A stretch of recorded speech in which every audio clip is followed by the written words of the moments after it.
Welcome back to the Weekly Huddle YouTube channel. I'm your host, Owen, and today we're going to be going over my XFL power rankings.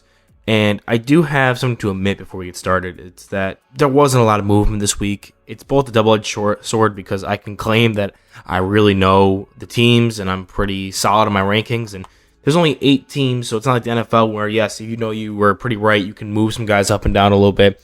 And enough little tiny one-spot changes and things like that are going to make it fill out and be more entertaining. So, yes, being right is always good, but with an 8-team league, it also makes it really boring. So, I'm actually going to, instead of splitting these into 2 different videos and making view generators, I'm going to just stick them right at the end of this, so that way this isn't the most boring power rankings you've ever seen. So, let's just power through some of the early stuff. The stuff that's going to be interesting to talk about is going to be later on in the power rankings. First up, no surprise here, it's going to be the Orlando Guardians.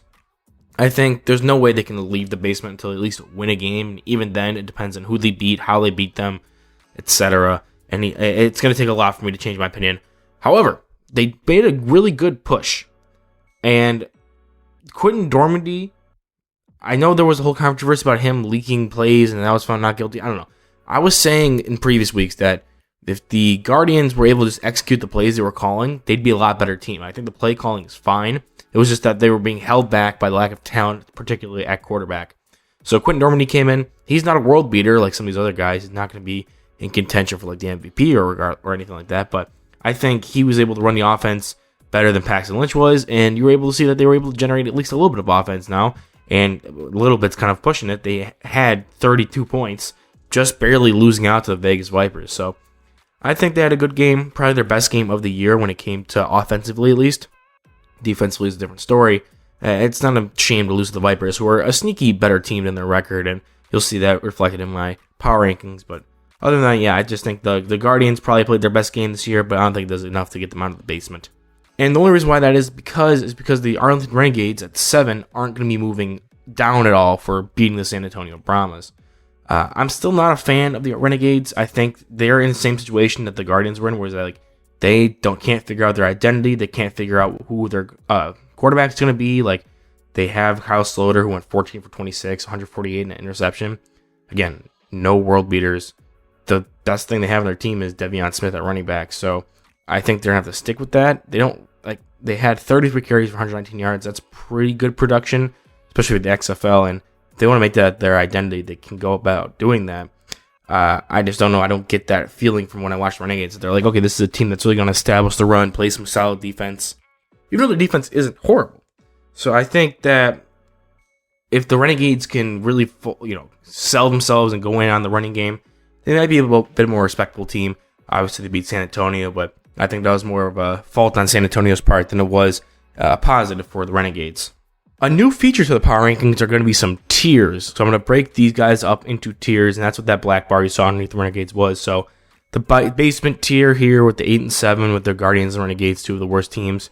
There's going to be a tier, and then it's going to be number 6, moving down 1 spot. One of the only 2 teams that are going to be moving this week. It's going to be the San Antonio Brahmas moving down 1.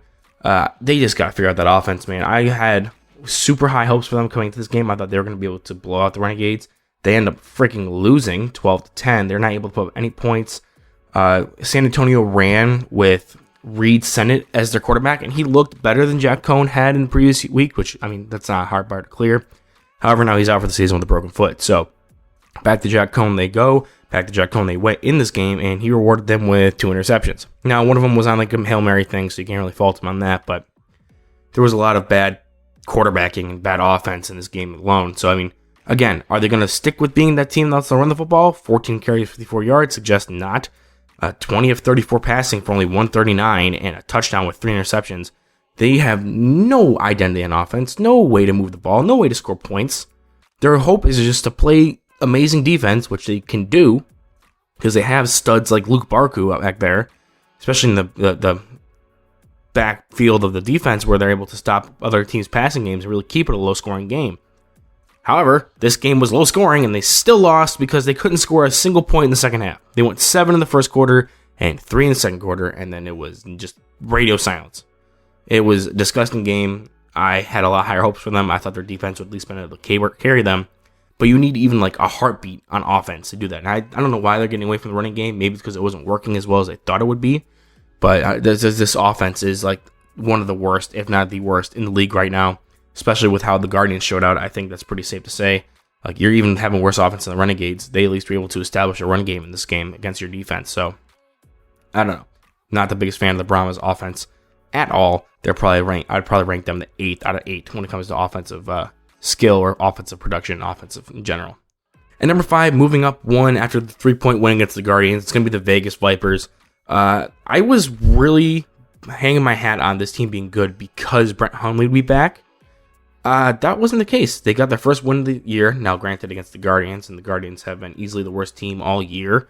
Now they made it look a little different this week, but I don't know if that's just a detriment to the Vipers' defense or not. We'll have to see if it's really how I interpret it, which is that the Guardians have some good play callers and can actually move the ball on offense when they have a good enough talent back there in the at quarterback. But Luis Perez, 20 of 28 for 269 and 3 touchdowns is not bad. No sacks taken. The rushing game was fine. Rod Smith had a good day with 2 touchdowns.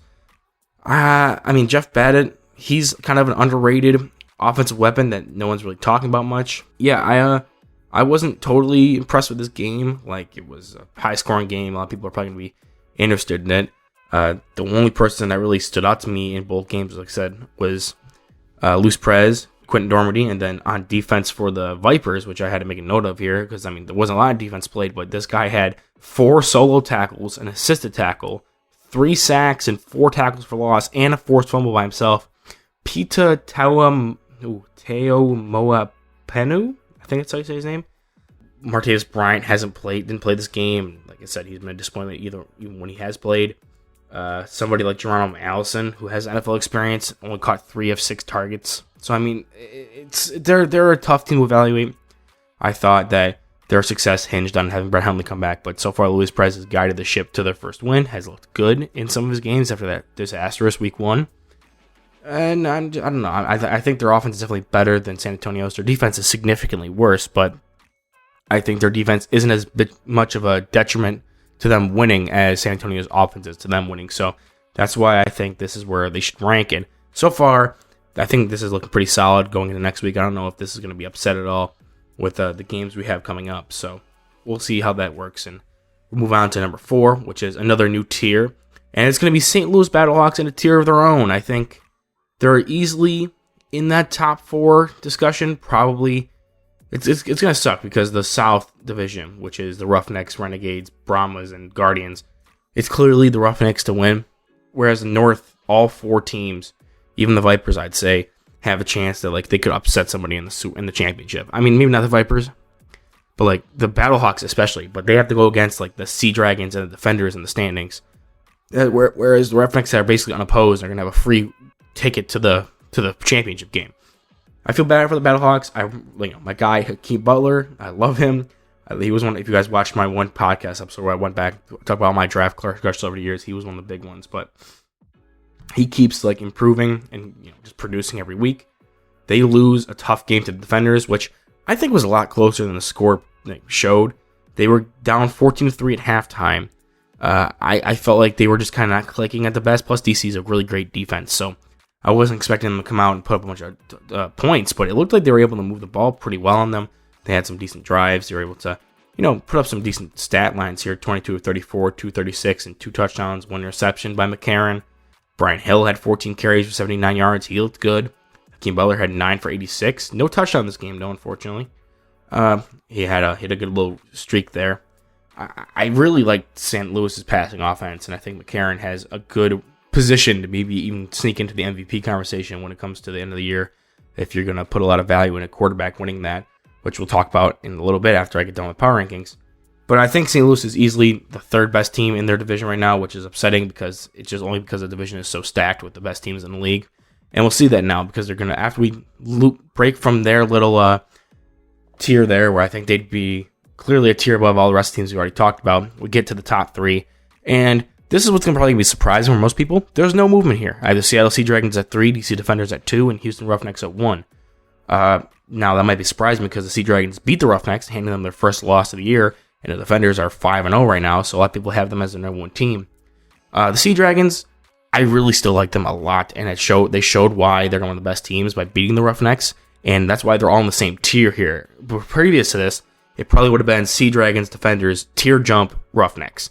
But they're all in the same tier now. The Roughnecks, now not without being moved down one spot, a whole spot, they got moved down a tier. And the Sea Dragons proved that they can hang with these big boys. And I'm really excited to see them versus the Defenders in the future again, after that week 1 game, where now the Sea Dragons offense is more, clicking more. It's their feet further into the season. Everyone knows that defenses are always going to be ahead of offenses at the beginning of the season. So now that it's later, the Sea Dragons, who rely on their offense and their rushing, now they have a balanced rushing game, which they didn't have in that first game against the Defenders. I really think this team could go toe-to-toe with them. The Defenders, 5-0. They beat the Battlehawks, who are the 4th best team. I think it was really impressive. I really like what they're doing in offense. I think they're able to manage that 2-quarterback system a lot better than I would have anticipated somebody to be able to do that. I don't know if it's going to be the Sea Dragons or the Defenders coming out of the North, but right now I trust the Defenders more just because the Sea Dragons turn the ball over so much. Now, they're talented enough to overcome those turnovers to win games, but in the long run, no matter how much I like them and how entertaining they are to watch, I gotta pick a team that's more responsible with the ball and can still win games, even with a play style where it's just running the ball, playing defense. Abram Smith having his breakout game, I called that back at the beginning of the year. I was like, my prediction for MVP is going to be Abram Smith. I thought he was going to have games like this frequently, where even though he's not the best athlete, he's going to be, he has enough talent to be one of the top guys in the XFL, and he was drafted number 1 overall for a reason. 23 carries, 218 yards for 3 touchdowns. That's just insane. I don't know what else to say. If you can run the ball like that every game, you're going to win the championship, but I doubt that's going to happen. I wasn't the biggest fan of the Sea Dragons defense regardless, so it wasn't the most impressive feat, but at the same time, it was still like great numbers and, record-breaking for XFL in a single game sense, and I think he's number 1 rushing now when it comes to yardage, and the Defenders still have 3 of the top 4 leaders in the rushing touchdown department, so that's insane, and I think that the fact that they can run the ball and play turnover-free football and force you to have turnovers, they have the leader in interceptions in the league right now, is really a formula for success, which is why I have them above the Sea Dragons, even if the Sea Dragons are a little more flashy and powerful on offense. And the Roughnecks had a tough game against one of the top teams. I know the Sea Dragons defense isn't the best, but it's still a defense that's an XFL level defense, which is funny saying that we usually say that for the NFL. Using the term of XFL level defense, it kind of sounds like an insult, but I didn't think that this was going to be a game where it was going to, I thought really, to be honest, it was going to be one of those ones where either the Roughnecks blew out the Sea Dragons or it was going to be a shootout. And we didn't really get that. We kind of got more of this traditional football game where there were big plays and then some big defensive plays, some stalling out of offenses. And I think 9 times out of 10, the Roughnecks win this game. I think today they just lost it, even though they won the turnover battle. The Sea Dragons are going to beat you sometimes because they have so much offensive firepower and have an opportunistic defense. The Roughnecks were off their game for once, and the Sea Dragons came in and they were able to overcome turnovers like they have done in the past. And normally any other team, I think, who turns the ball over that much would have lost the Roughnecks. So it was just a bad matchup for them this week. And I think 9 times out of 10, the Roughnecks win that one. I'm not going to drop them down to 2, but not going to leave them in a tier by themselves. Now that we're done with the power rankings, and I know they weren't very eventful with no movement really. I know I added the tiers in, and there were some good conversation points in at the top of the power rankings for once. But I'm going to go through and do my XFL Midseason awards. Shout out to the XFL analyst on Instagram. He did his awards as well as an all XFL first and second team, and he does crazy coverage for this league, and it's really insightful to read. First up, and our first difference between mine and XFL analyst is going to be Coach of the Year. As of right now, I'm going to give it to Wade Phillips. He has as Reggie Barlow. I understand that because they're undefeated, but I think Wade Phillips has the most complete team, has just coached the best kind of football games. They've never looked out-coached. They've never looked outmatched. It never looked like they needed to rely on luck or like some balls to bounce their way. They always looked like they were in control of games. Even against the Sea Dragons, they were in control. They took the ball away. It was just finishing and more on the players than it was on the coaching staff. So I think Wade Phillips has had a phenomenal season coaching, and I could see Reggie Barlow pushing for him. I think he'd be the second one in my voting here for at least right now, for right now's MVP, or Coach of the Year, I mean. And I agree that Barlow has a good shot. I just think Wade Phillips at this very moment, despite the loss and despite having the worse record than Barlow, should take Coach of the Year. Offensive Player of the Year, I wish I would have changed this to AJ McCarron because I'm really happy with how he's playing right now. But Offensive Player of the Year is Ja'Cory Pearson. Just been phenomenal, leading the league in all receiving categories and besides touchdowns, I think. And he's going to be a guy who's going to be playing NFL games come fall. He's looked phenomenal. I think even more than like Kevontae Turpin, who got an NFL contract out of the USFL. His game translates more into being like an actual receiver as opposed to being like a really good return guy. And that's his way onto an NFL team, is being this phenomenal returner. Without much else outside of that, I think Pearson will be more able to contribute to an actual offense and being just like a gimmick returner guy from a spring football league. So really happy with Ja'Cory Pearson. It's been ecstatic how he's been playing. Defensive Player of the Year is going to be Trent Harris, the defensive lineman / linebacker from the DC Defenders. He has some insane stats. I know I went through them last week when I talked about some of these guys, like overall stats from the year. I'm gonna pull them up real quick while I'm talking here, trying to filibuster. The DC Defenders have easily the best defense, and Trent Harris is their leader, obviously, and he leads the league in sacks and tackles for loss. Not total tackles specifically, but so sacks he has 6, and tackles for loss he has 8, which he leads the league in both. His teammate is the only one who comes in second behind him. And my MVP is going to be Ja'Cory Pearson again. Like I said, just being absolutely dominant. All the quarterbacks between DiNucci and McCarron and Brandon Silvers are kind of clumped together right now. They're fighting amongst themselves. So I think Ja'Cory Pearson should come in here and wipe that out and just be like the best. He's the best overall offensive player yet this season, and he's also been the best overall player in general from a perspective of looking the best part, putting up numbers, and just being absolutely important to his team. And something I'm going to do is just going to throw out some projections for the second half of the season. So my second half Coach of the Year prediction is going to be Reggie Barlow. I think he has a good chance of going undefeated the rest of the season. And if he does that, he's a shoo-in. I don't think the Defenders are going to be a better team than the Roughnecks, but they could potentially beat them during the season and go undefeated, and I might have to look back and reevaluate that stance depending on how that game goes. So Reggie Barlow, my prediction for second half Coach of the Year. Second half Offensive Player of the Year, I really think Hakeem Butler is going to continue to ramp up here. He's going to get more receiving yards. He's going to go back on a tear with touchdowns. Like I said, AJ McCarron's been really fantastic, and he's tied for the league lead in touchdown passes, I believe.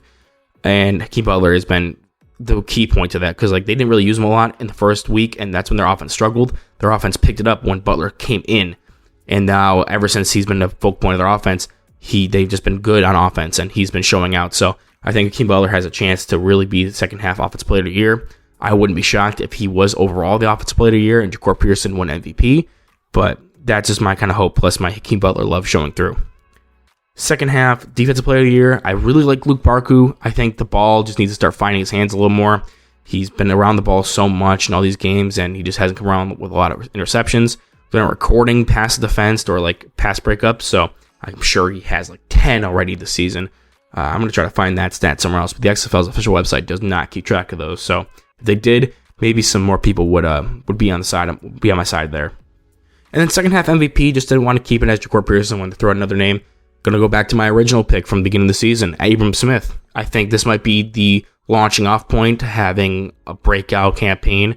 If he keeps having games where he's averaging 100 yards a game, getting a touchdown a game kind of thing, he'll be able to fight and maybe even wrench away MVP from Ja'Cory Pearson, who is easily that right now for the league. I'm just hoping this is his breakout game and that it came 4 weeks later than I thought it would, and he's going to be able to continue to build on that and really compound that into an MVP second half of the season. So those are my current Coach of the Year, the Offensive Player of the Year, Defensive Player of the Year, and MVPs, as well as my prediction for all those as well.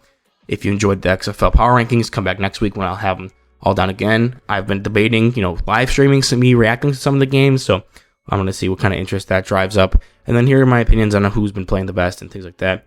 Check out the XFL Analyst on Instagram. I've been enjoying his content a lot. It's really been helping me when it comes to keeping up with stats and things like that when the XFL's website wasn't being updated and keeping up with news that's going around the league. So, yeah, just go give him a follow and shout out to him. Check out Defiant Football Takes because I'm going to be posting more articles there, especially one about Tuli Pelotu, which I'm going to be working on after I get done recording this and having it posted by tomorrow. So go check those out and subscribe. Check out patreon.com/GilPro88, and I'll see you guys in the next one.